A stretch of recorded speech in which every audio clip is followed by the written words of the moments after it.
오늘은 추수감사주일입니다. 설교 말씀의 제목은 믿음의 깊이만큼 감사의 깊이로 나갑시다. 이 말씀으로 우리 누가복음 17장 말씀 같이 보도록 하겠습니다. 자, 한 해를 돌아보면서 그 어떤 때보다도 오늘 감사할 수 있는 시간이 되었으면 좋겠습니다. 여러분, 우리의 삶 자체가 예배예요. 그러나 우리가 매 주일마다 드리는 예배를 공예배라고 합니다. 물론 매일매일 하나님 앞에 삶으로 예배 드리는 것도 맞지만, 그러나 하나님은 성경에 이른 대로 공예배도 하나님 앞에 우리가 드려야 되는 것처럼 매일매일 범사에 감사하셔야 됩니다. 그럼에도 불구하고 오늘 이 감사의 절기를 맞이해서 오늘만큼은 이 공적인 마음으로 하나님 앞에 더 많은 감사로, 더 많은 이 감사의 화답으로 올려드릴 수 있는 예배가 좀 되었으면 좋겠습니다. 자, 본문의 배경입니다. 예수님께서 순회 여행을 하고 계셨어요. 그 순회 여행의 가장 마지막 목적지는 예루살렘이었습니다. 예수님께서 예루살렘으로 들어가신 이유는 딱 한 가지입니다. 십자가 지시러, 죽으시러 가는 거예요. 근데 오늘 말씀해 보니까 최종 목적지는 예루살렘으로 가실 때고, 그리고 그 중간에 경유지가 어디냐면 바로 갈릴리입니다. 근데 오늘 예수님은 어디에 있냐면 사마리아와 갈릴리 사이에 있어요. 아마 갈릴리를 들렸다가 나중에 예루살렘으로 가실 예정인 것 같습니다. 자, 지리적으로 좀 낯설기도 하겠습니다. 우리나라 지명으로 말씀드리면 제일 남쪽의 전라도 지방의 예루살렘이라 생각하시면 되고, 그 다음에 충청도 지방의 사마리아 땅이라 생각하시면 되고, 제일 위에 경기도 땅을 여러분 그 갈릴리 땅으로 생각하시면 좋겠습니다. 그럼 예수님은 지금 어디에 계십니까? 지금 충청도와 경기도 사이에 딱 경계선에 계십니다. 어디로 가시는 거예요? 갈릴리로. 갈릴리 들렸다가 나중에 어디로 가시는 겁니까? 최종적으로 여러분 이제 전라도로, 이제 예루살렘으로 가신다. 이렇게만 이해하시면 좀 좋겠습니다. 왜냐하면 이 지리적인 명칭들이 나중에 우리 본문 말씀을 해석할 때 상당히 많이 필요하기 때문에 그렇습니다. 자, 이 갈릴리와 사마리아 땅 근방에 있을 때, 이 가운데 있을 때 10명의 나병 환자가 예수님을 향해 간절한 마음으로 부르짖었습니다. 예수님, 제발 좀 저희 좀 살려주세요. 제발 좀 저희들에게 긍휼을 베풀어 주세요. 이 간청하고 간구했습니다. 그래서 이들이 예수님한테 살려달라고 했을 때 예수님은 이 한 말씀을 하셨어요. 뭐라고 하셨냐면 누가복음 17장 14절에 보시고 이르시되 가서 제사장들에게 너희 몸을 보이라 하셨더니 그들이 가다가 깨끗함을 받은지라. 여러분, 이 나병이다라고 하는 건 이 구약이나 신약 때는 이 죄의 형벌로 생각했고 부정한 병이라고 생각을 했습니다. 그래서 많은 사람들이 나병 환자와 절대 가까이 할 수가 없었어요. 부정탄다고요. 그런데 예수님은 이 땅에 오셔서 파격적으로 나병 환자에게 손을 대셨어요. 손을 대시고 안수도 하셨고 치료 행위를 하셨습니다. 파격적인 거죠. 그런데 오늘 말씀해 보니까 손도 안 댔고 어떤 치료 행위도 하지 않으셨고, 다만 뭐라고 하셨습니까? 너희 몸을 제사장들에게 가서 그냥 보여줘라. 이 한 말씀만 하셨어요. 그리고 이 10명의 나병 환자들은 그 말씀을 받고 그대로 제사장들에게 그냥 달려가고 있습니다. 이 부분이 참 중요한 부분이에요. 자, 너희 몸을 제사장에게 보여라. 이걸 현대 성경에 보면 뭐라고 기록이 되어 있냐면 너희 몸이 나았다라는 걸 제사장들에게 그냥 보여줘라. 그런 뜻입니다. 그리고 오늘 여기 말씀에도 보이라 하셨더니 있죠. 이 보이라라고 하는 이 단어가 헬라어로 보면 어떤 뜻이냐면 완쾌의 의미를 포함을 하고 있습니다. 그러니까 완쾌의 의미를 포함하고 있어요. 그래서 현대어 성경에 너희 몸이 나았다라는 걸 제사장들에게 그냥 보여줘라. 이 해석이 또 맞아요. 왜 제가 이 부분을 말씀을 드리느냐? 여러분, 이 10명의 나병 환자에게 믿음이 있었다라는 거예요. 믿음이 생각 외로 강했어요. 여러분 생각해 보십시다. 아무런 치료 행위도 받지 않았어요. 아무런 안수기도도 받지도 않았습니다. 그저 예수님께서 말씀하셨어요. 너희 몸이 나았다라는 걸 제사장들에게 보여라. 그러니까 이 사람들은 어떻게 생각을 했습니까? 아무도 의구심을 갖지 않았어요. 이의제기도 하지 않았고 의심하지도 않았습니다. 어떻게 한 거예요? 예수님의 말씀을 붙잡고 그들의 삶이 움직인 거예요. 여러분, 믿음이다라고 하는 건 다른 게 아닙니다. 믿음은 그냥 믿습니다. 아, 잘 될 거야. 이게 믿음이 아니에요. 믿음은 무엇이냐? 하나님의 말씀을 붙잡고 내가 움직이는 것이 믿음이에요. 믿음. 그러니까 이 사람들은 예수님의 말씀을 붙잡았어요. 그리고 움직였어요. 근데 이 움직임이 쉽지가 않단 말이에요. 왜요? 의구심이 있고 의심이 있고, 아니 안 나았는데 도대체 왜 우리에게는 치료 행위를 안 해주시지? 다른 나병 환자는 만져주시고 기도도 해주시더니만 왜 우리에게는 손도 안 대주시지? 얼마든지 우리는 그렇게 생각을 할 수가 있죠. 그런데 이들은 순수하게 다 받아들였어요. 이구동성으로 다 받아들이고 제사장들에게 다 갔습니다. 그리고 이것이 또 구약적인 관점에서도 맞아요. 왠지 아십니까? 레위기 말씀에 보면 이 나병 환자를 다루는 규례가 나옵니다. 이 나병 환자가 제사장을 만나야 될 때는 딱 두 종류예요. 자, 첫 번째는 언제일까요? 내 몸에 갑자기 이 문둥병이 들었을 때, 나병이 들었을 때 제사장을 만나야 돼요. 그래도 판정을 받아야 돼요. 내가 나병이 들었습니다. 그럼 어떻게 합니까? 마을 밖으로 격리를 시킵니다. 마을 밖으로 격리시켜요. 제사장 처음 만날 때는 나병 생겼을 때요. 그리고 이들이 제사장을 두 번째로 만났을 때가 있습니다. 여러분, 언제 만날까요? 바로 내 나병이 깨끗하게 나았을 때. 똑같아요. 나았어요. 제 몸이 나았어요. 이제 격리에 해제시켜 주세요. 그럴 때 제사장을 만나는 거예요. 자, 근데 이 10명의 나병 환자는 이미 제사장을 만난 사람들이에요. 그래서 나병 판정을 받았죠. 그리고 예수님에게 고쳐달라고 했죠. 그리고 예수님이 제사장 한 번 더 만나라고 했죠. 그러니까 이들의 머릿속에는, 야, 우리는 나았다. 나았다. 이런 믿음을 가지고 오늘 간 겁니다.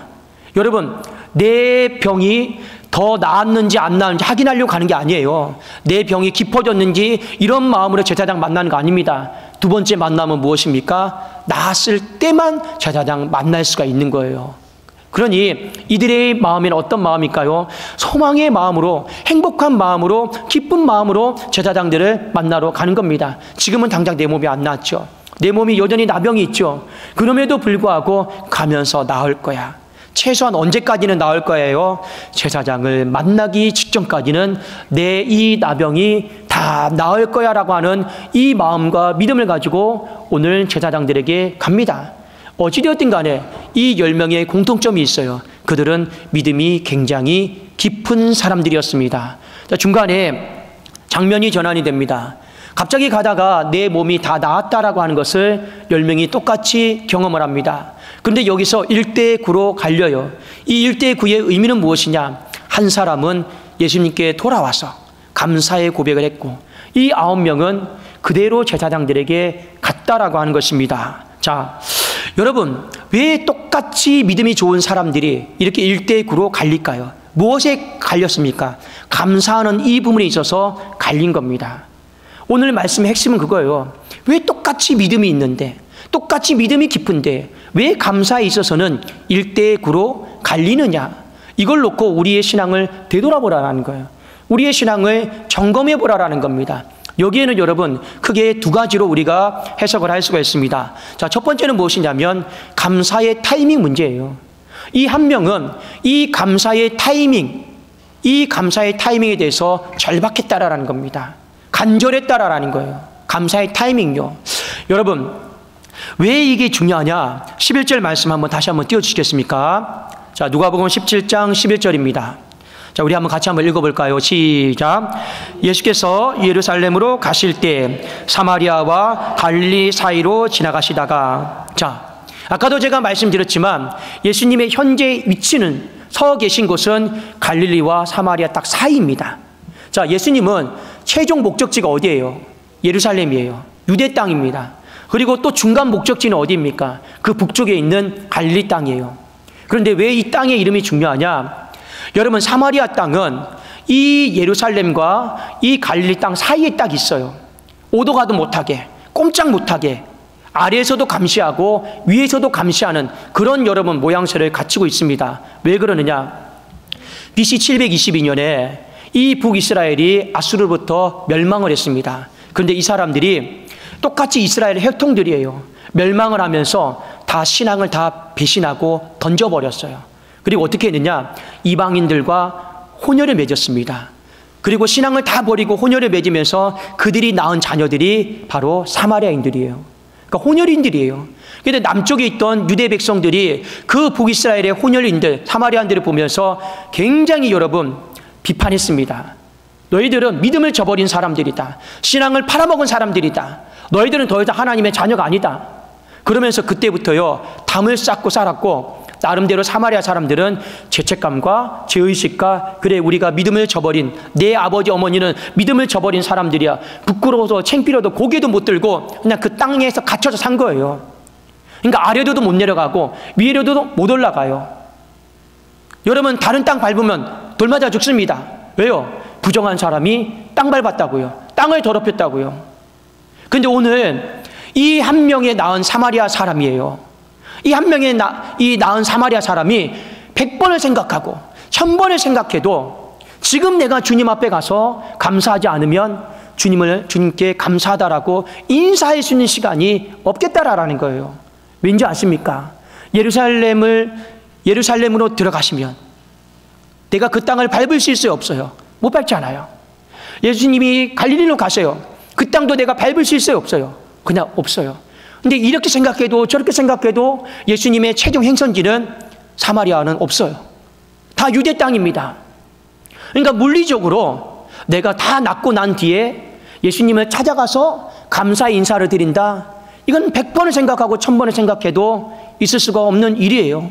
물리적으로, 공간적으로도 그렇습니다. 근데 시간적으로도 그래요.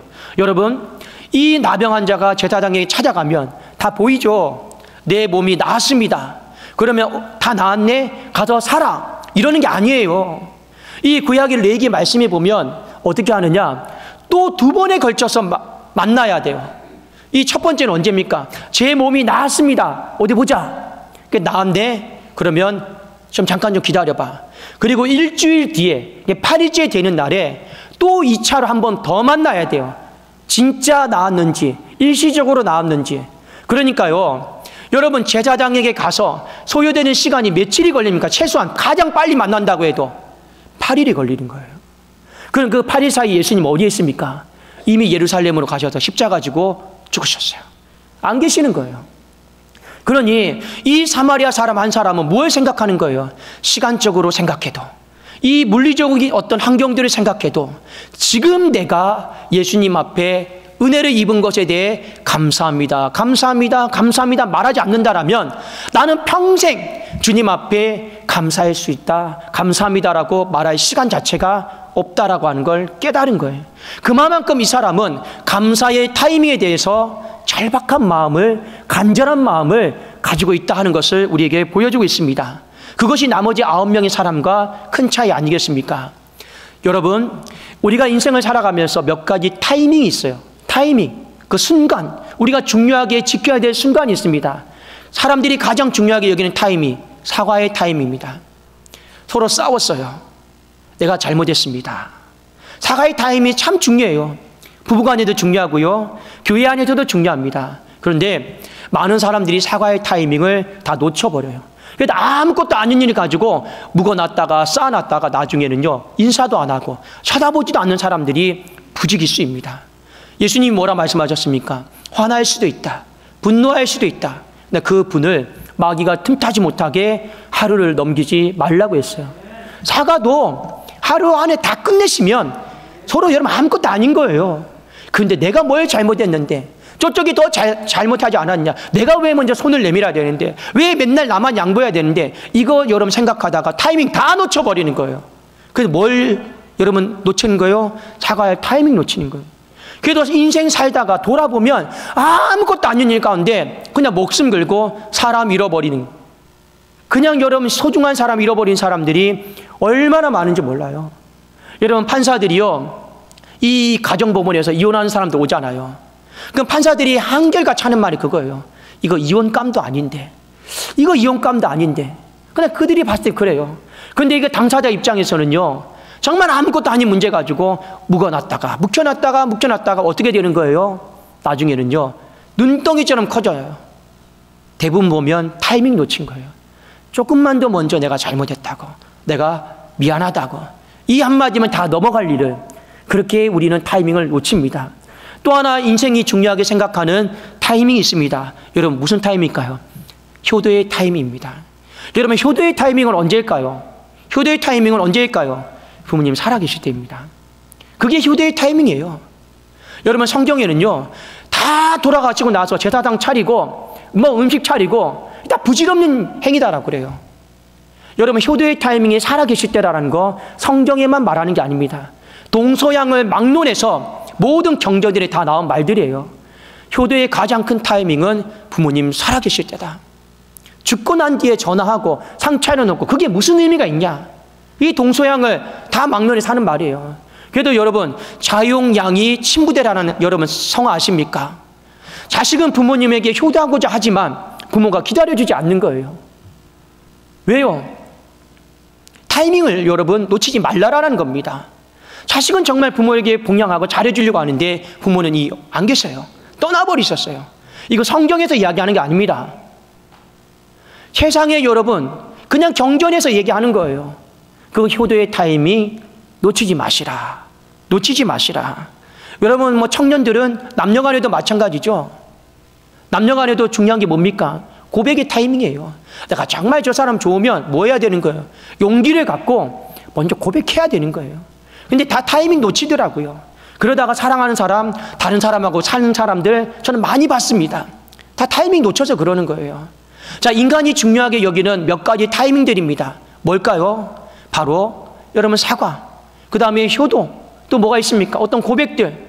그런데 하나님이 진짜 중요하게 여기는 타이밍이 있어요. 그게 바로 감사의 타이밍입니다.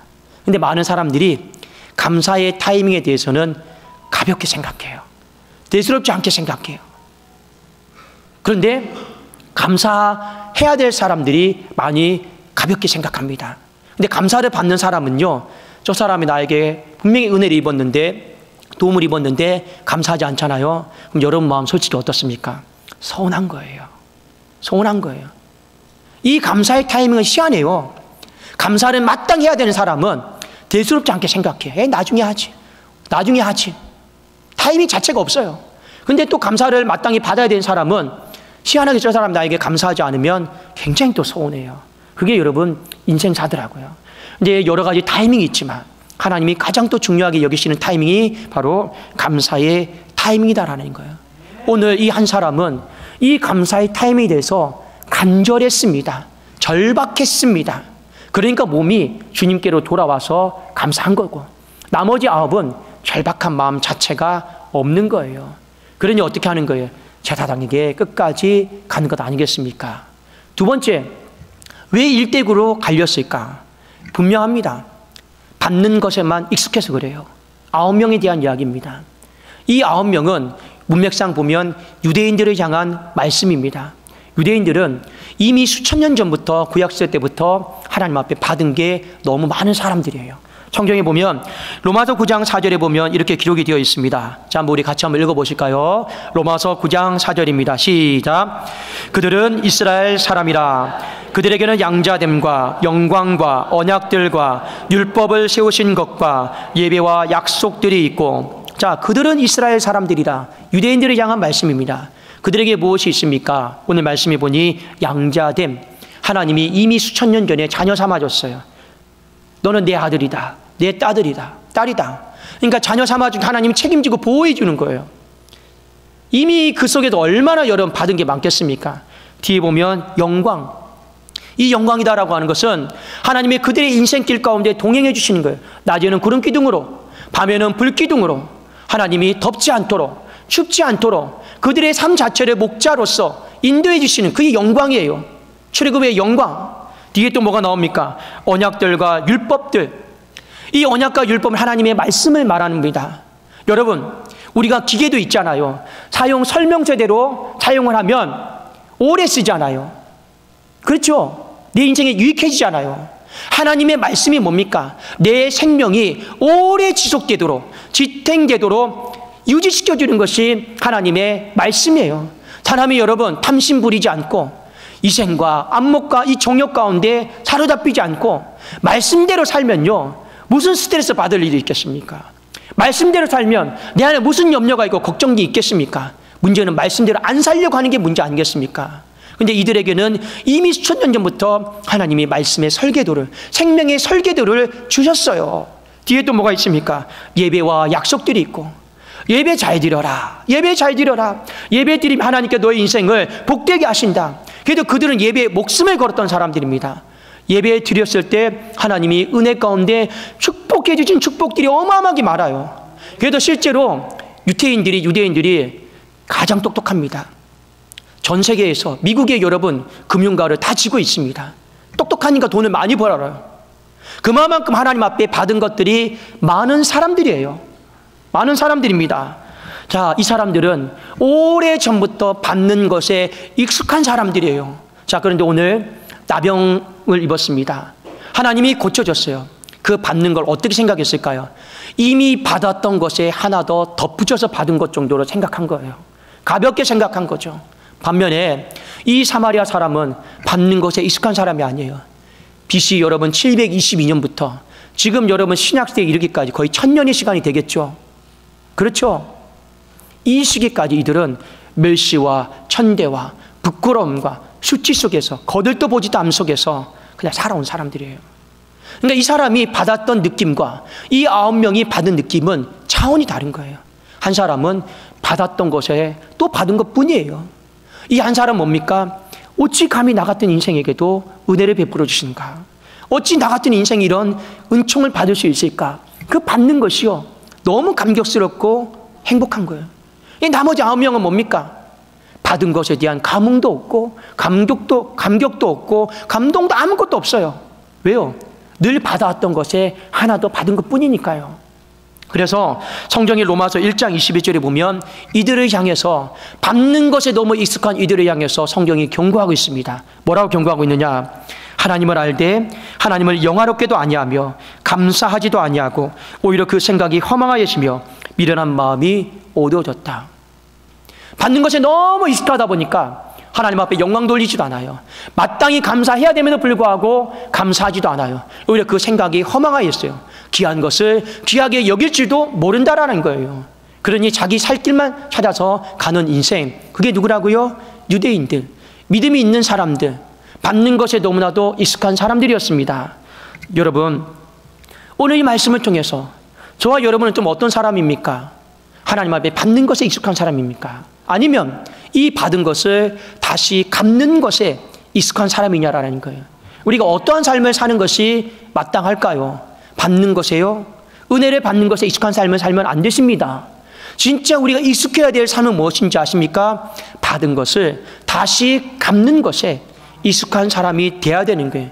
그것이요, 여러분, 진짜 믿음의 사람들입니다. 여러분, 오늘 말씀의 핵심은 감사예요. 그런데 또 오늘 말씀의 핵심은 믿음입니다. 이 믿음과 감사를 연결해서 보면 어떤 의미냐?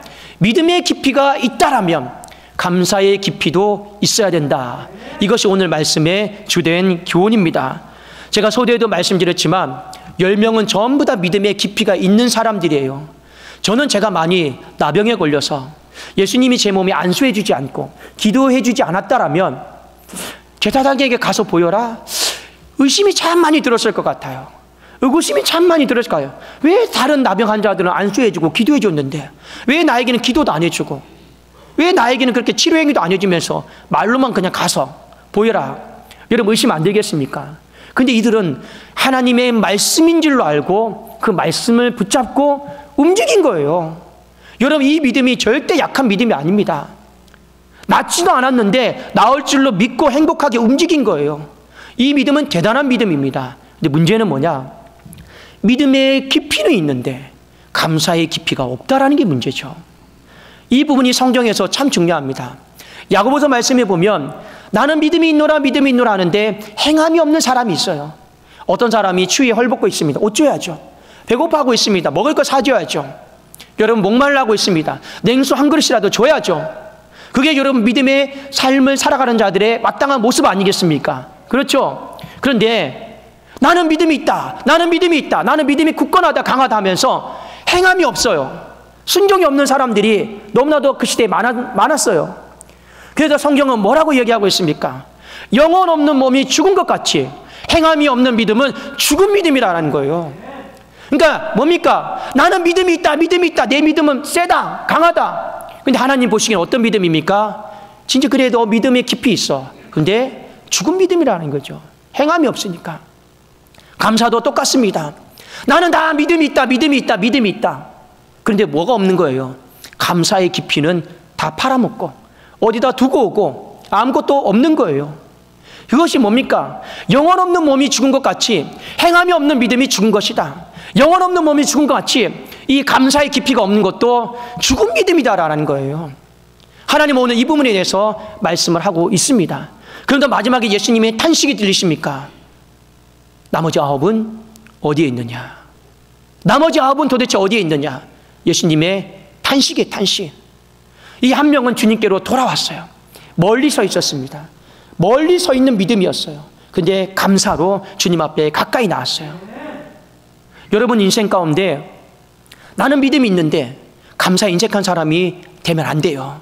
내가 많이 믿음이 있다라고 하면 하나님 앞에 감사에 있어서도 여러분 열리고 풍성한 마음이 될 수 있기를 주님의 이름으로 축원합니다. 그게 우리의 인생에 필요한 거예요. 오늘 이 말씀을 통해서 믿는 자들에게 하신 하나님의 말씀입니다. 당연히 우리는 믿음이 있어야 되고요. 그 믿음 속에서 우리는 하나님 앞에 받은 것이 많이 있습니다. 그러나 이 믿음의 깊이만큼 감사의 깊이에 있어서 인색하지 마시라라는 거예요. 왜 감사 잃어버립니까? 타이밍에 대해 절박하지 않습니다. 제가 이전에도 새벽기도 때 말씀드렸죠. 어떤 사람에게는 오늘 드리는 예배가 마지막 예배인 사람도 있어요. 제가 다시 한번 말씀을 드릴게요. 제가 이전 교회를 섬기면서 저기 맨 뒤에 기억자로 서 있다 보니까 문 뒤에 항상 서서 저는 예배를 드렸습니다. 어떤 한 여자분이 화장실이 어디 있냐고 제가 위로 안내를 해드렸어요. 잘 못 걸으시길래 위에까지 다 안내를 해드렸습니다. 그 교회는 화장실이 3층에 있었으니까요. 제가 친히 다 안내해드리고 내려오면서 아이고 고마워요. 그래서 다시 예배 자리에 안내드렸어요. 그 다음날 돌아가셨어요. 제가 그걸 보면서 무슨 생각을 하는지 아십니까? 누군가에게는 지금 이 순간의 예배가 그냥 마지막 예배도 될 수 있겠구나. 그래서 저는 여러분들에게 항상 성경 봉독할 때도 이런 말씀을 봉독합니다. 하나님께서 오늘 우리에게 주신 말씀은 그래요. 여러분 똑같은 말씀인데 제가 왜 그럴까요? 하나님께서 지금 오늘 우리에게 주신 말, 그런 절박한 마음으로 말씀을 증거하고 있습니다. 여러분의 인생 가운데도 감사에 대해서도 이 타이밍에 대해서 놓치지 마시라라는 거예요. 많은 사람들이 가볍게 생각하더라고요. 대수롭지 않게 생각하더라고요. 아닙니다. 하나님이 범사에 감사하라 하신 말씀처럼 이는 그리스도 예수 안에서 너희를 향하신 하나님의 뜻이니라 말씀하셨던 것처럼 이 감사의 타이밍은 결코 우리가 가볍게 볼 문제는 아니다라는 거예요. 또 하나 여러분 기억하십시오. 사람이 받는 것에만 익숙하면 안 돼요. 그러면 귀한 것이 귀한 것인지도 몰라요. 제가 제 딸에게도 이야기합니다. 항상 성도님들이 작은 것 하나라도 주신다라면 늘 이야기해요. 그 성도님을 위해서 축복 기도해라. 그 성도님의 기도해라. 어릴 때부터 훈련시킨 거예요. 그냥 먹으면요 먹는 법이 없습니다. 그래도 이 아이가 이제 알아요. 뭔가 식탁이 있으면 엄마 아빠 이거 혹시 누가 주신 거예요? 누가 주신 거예요? 그러면 어떤 아무개 권사님이다, 아무개 집사입니다 하면 지가 혼자 알아서 열심히 기도하고 먹어요. 그 기도하고 있는 모습을 보면서 저는 또 지켜보면서 하나님 이 아이에게 이 감사로 나가는 이 아이를 또 축복하여 주시옵소서. 그 마음으로 또 감사하고 있는 거예요. 받는 것에 너무 익숙하다 보면 사람이 귀한 것을 귀하게 여길 줄을 모르게 되더라고요. 그래도 우리는 받는 것이 많았다. 많은 사람은 어떻게 살아야 됩니까? 다시 갚는 것에 익숙해지셔야 됩니다. 내 몸을 쳐서 복종시켜서라도 갚는 것에 익숙한 사람이 되셔야 되는 거예요. 오늘 예수님이 이 사마리아 사람 한 사람이 돌아왔을 때 마지막으로 이런 말씀하셨습니다. 내 믿음이 너를 구원하였느니라. 이게 무슨 말일까요? 주님이 찾으시는 믿음은 온전한 믿음인 거예요. 온전한 믿음인 거예요. 죽은 믿음이 아니고 감사가 같이 곁들여져 있는 믿음의 깊이만큼 감사의 깊이가 같이 있는 그 믿음이 너를 구원하였느니라. 오늘 이 말씀을 우리 잘 새기고 잘 기억을 하면서 저와 여러분들이 온전한 믿음으로 하나님 앞에 감사로 나갈 수 있기를 주님의 이름으로 축원합니다. 자, 우리 기도 올려드리겠습니다. 살아계신